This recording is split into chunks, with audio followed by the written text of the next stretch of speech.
नमस्कार साथियों, मैं प्रमोद उपाध्याय बाल विद्या मंदिर सीनियर सेकेंडरी स्कूल का त्रिपुरा नागौर के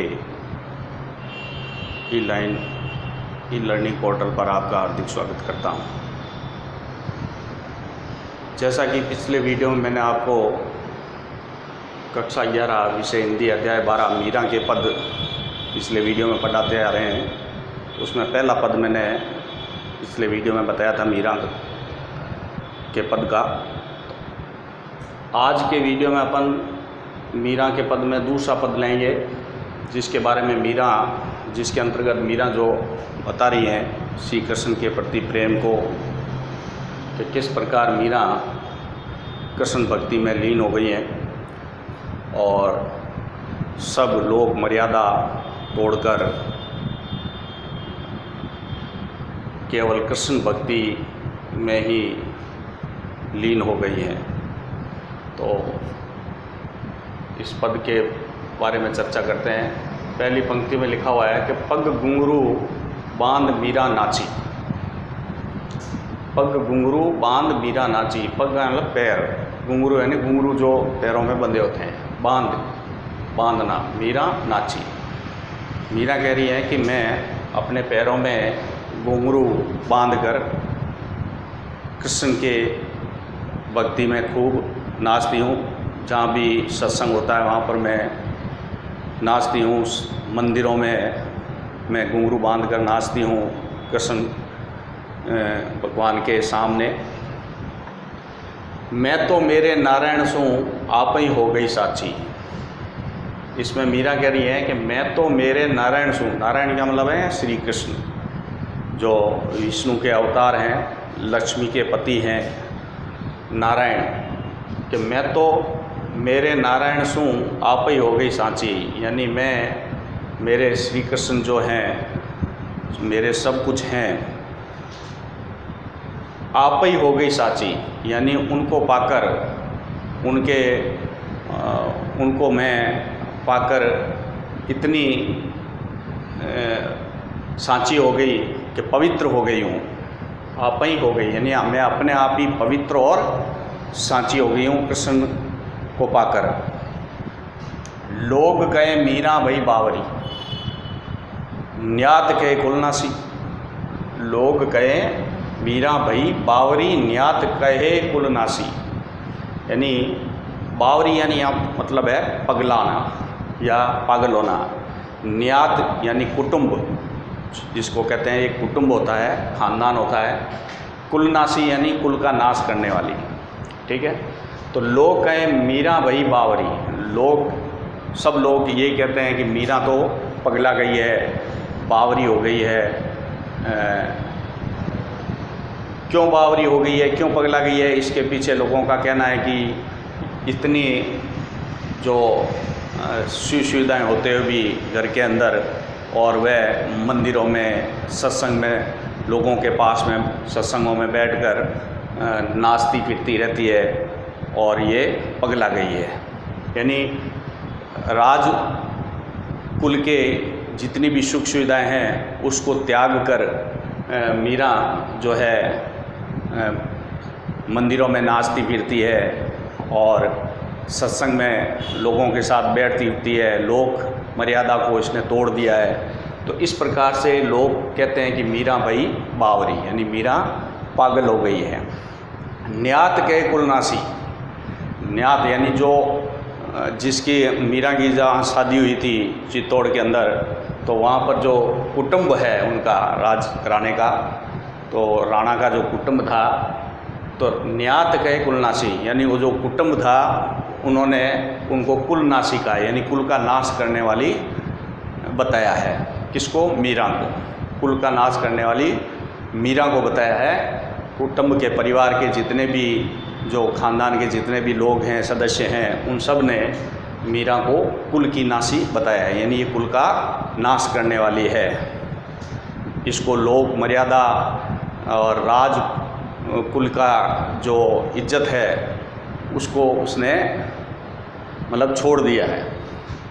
विष का प्याला राणा भेजा, क्योंकि मीरा जो थी हर समय कृष्ण भक्ति में लीन रहती थी, कृष्ण की ही पूजा करती थी और मानो ऐसा लग रहा है कि कृष्ण को अपना पति समझकर वह सब कुछ उसने त्याग दिया था। तो विष का प्याला राणा भेजा। तो इस कृष्ण के भक्ति जो मीरा की थी उसके विरोध में इनके जो कुटुंब के थे, जिसमें राणा जो इनके ससुर थे, उन्होंने क्या करा कि विष का प्याला भेज दिया, यानी एक जहर का प्याला मीरा को पिलाने के लिए भेज दिया। पीवत मीरा हंसी।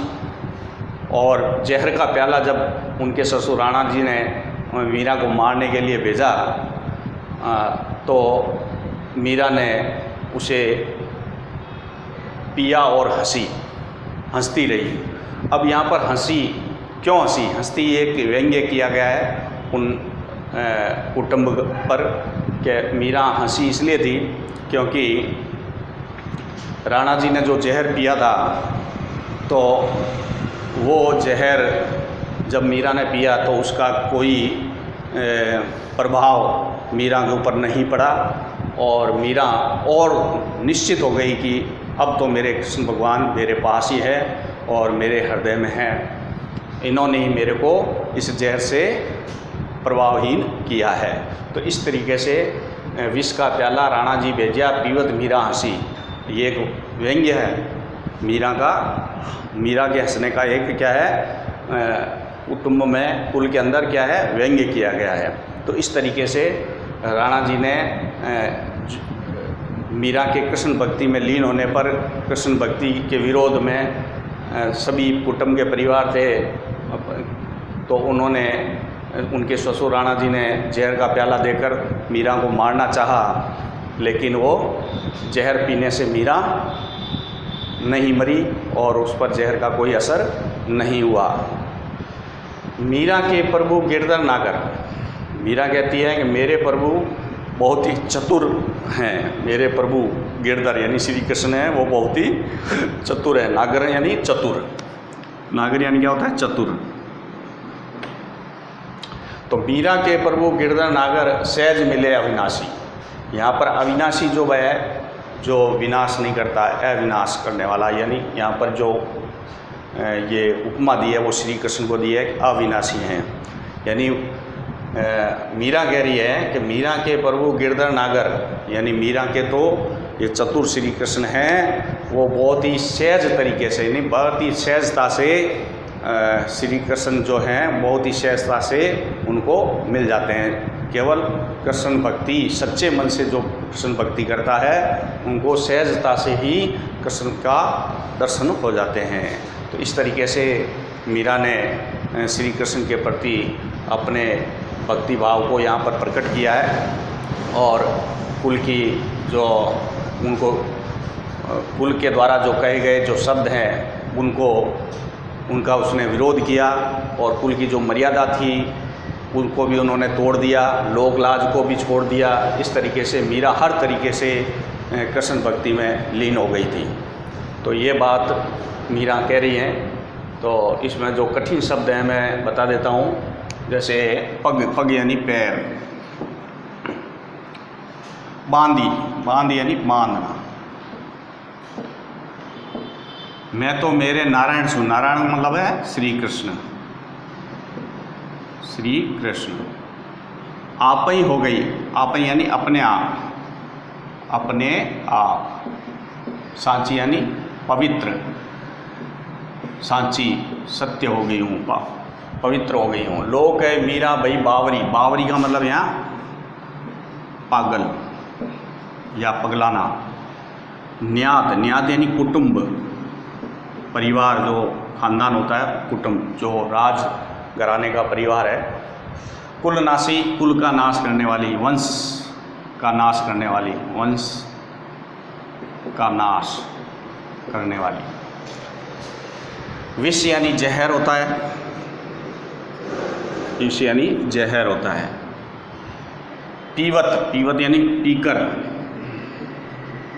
मीरा हंसी यानी हंसी। मीरा के प्रभु गिरधर, गिरधर यानी श्री कृष्ण है। जो मैंने पिछले वीडियो में बताया था कि गिरधर श्री कृष्ण को किस लिए कहा गया है, क्योंकि इन्होंने गोवर्धन पर्वत को अपनी चुटुली उंगली से उठाया था और ब्रजवासियों की प्रसाद से रक्षा की थी, इसलिए इनको गिरधर कहा गया है। नागर यानी चतुर, सहज यानी सहजता, सरल, सहजता। अविनाशी यहाँ पर श्री कृष्ण को कहा गया है क्योंकि वो किसी का विनाश नहीं करते हैं, तो अविनाशी हैं। यानी श्री कृष्ण है वो बहुत ही सहजता से मिल जाते हैं भक्ति करने से। तो इस तरीके से प्रभु मीरा के जो प्रभु हैं श्री कृष्ण, उनके प्रति मीरा का जो लगाव है वो हर तरीके से वह अभिनिष्ठ है और भक्ति निष्ठा इनमें भरपूर है मीरा में कृष्ण के प्रति। तो ये पद जो है आप नोटबुक में नोट कर लेंगे, शब्दार्थ भी नोट कर लेंगे। और अध्याय 12 आज के वीडियो में समाप्त होता है। अगले वीडियो में मैं आपको दूसरा कोई चैप्टर लूँगा जिसके बारे में बताऊँगा और इसको आप नोटबुक में नोट कर लो। आज के वीडियो में इतना ही। धन्यवाद।